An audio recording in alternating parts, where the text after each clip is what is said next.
Well, with the US doubling down on the decision to hit Aussie exporters with a massive new tax, our government is refusing to hit them back. But the war of words is heating up. So are we in the middle of how would you describe it? It is a period of civil trade war. Australia's conciliatory language out the window, with Senator Penny Wong making it clear. We don't believe this is the way a friend ought to treat us. A sentiment echoed by the Foreign Minister. Given the friendship and alliance between our two countries, there ought to have been a different result. As well as the Minister for Foreign Affairs. We don't think the tariffs are justified. We don't think it's in the spirit of our friendship.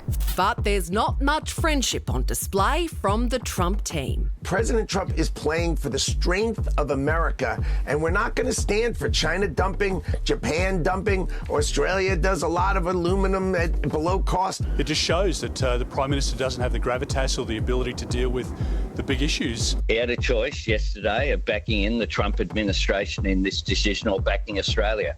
He chose to not back Australia. But despite the angry rhetoric, Australia still refuses to introduce retaliatory tariffs, saying that doing so would push prices up here at home. Instead, the PM is pushing citizens to spend patriotically. I would urge Australians, if they're in a local shop, to look to buy Australian.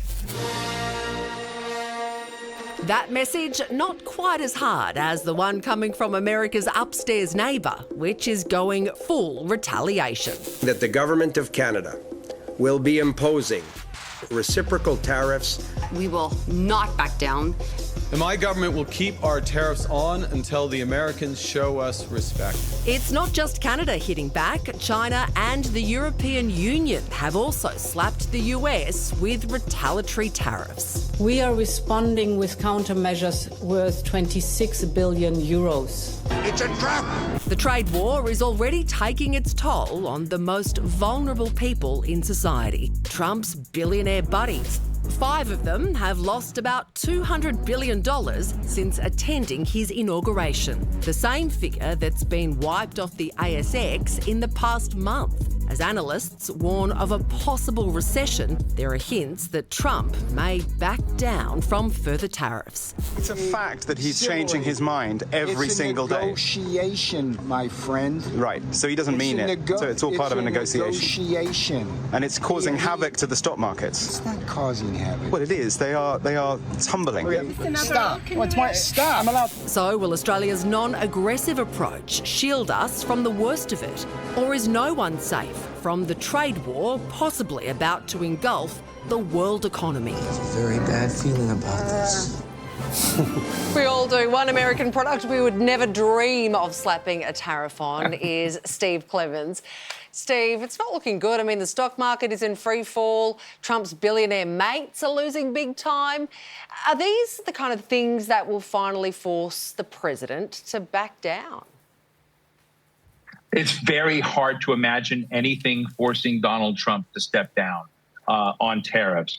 He loves tariffs. He says tariff is the most beautiful word in the English language. He knows what he's doing. He's disrupting the system. He's getting his name out in the press every day all over the world. And he's shaking up the system, and he's making people capitulate and beg and be obsequious to him. And this is making him feel really good. Except he's not achieving all that, because you see what Canada's response is, you see the EU's response, you see China's response. We could be on the verge of an escalation here that becomes a serious global trade war. So all the things you mentioned there are kind of short term, but what's the end goal of what Trump's doing here? Well, there was a newscaster today said it's very unclear what the end goal is.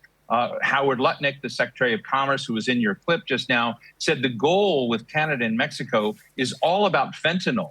But is it about fentanyl? Because Donald Trump said he wanted to increase tariffs higher on Canada, above the 25%, because he wants Canada to be the 51st state of the United States. And it's a very, very unclear side of what looks like a win to Donald Trump, of when you think you've completed something, when you're not moving ahead. And at the beginning, Donald Trump seemed to be playing the markets. He would, give relief to Mexico and Canada. The markets would, come back down. Now the markets are ignoring it because they are so scared of this erratic behavior. So we don't know what Donald Trump's endgame, other than he wants tariffs out there and he wants them to be known as Trump tariffs. Well, would Trump even look kindly on Australia for not retaliating, or does that just to him look like weakness? Well, it might. I mean, in the sense that one of the things Australia really has going for it is America has a huge trade surplus with you folks.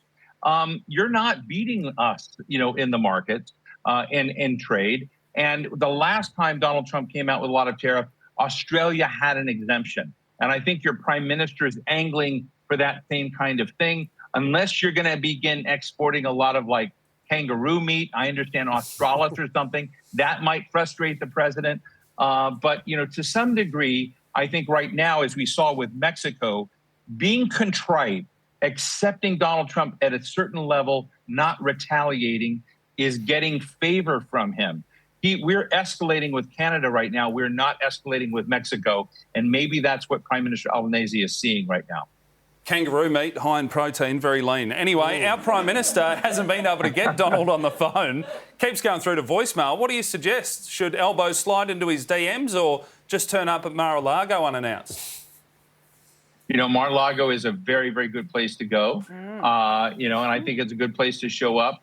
But look, I think the other thing that happened is, get on Fox News, get on these other places and just, thank Donald Trump. I think Howard Lutnick was saying today, the Secretary of Commerce, all Donald Trump is waiting for is a thank you from Australia for all that America has done for it, and that will solve things. Look, we're living in a weird time, and I want to be serious about this. We're living in a weird time. The markets are shaken. Anxiety is high among Americans. I think it's high around many of our trading partners around the world. And that goes for national security as well as economics. And so I think when you're in that level, I think what we have had 100 years of mateship with Australia that Donald Trump needs to be reminded of. And so I think, to a certain degree, to be serious, Donald Trump needs to come around to Australia because of the vital role it has played in the American story already. No matter what happens, we'll always be your friend, Steve Clemens. Thank you, and I will be yours too.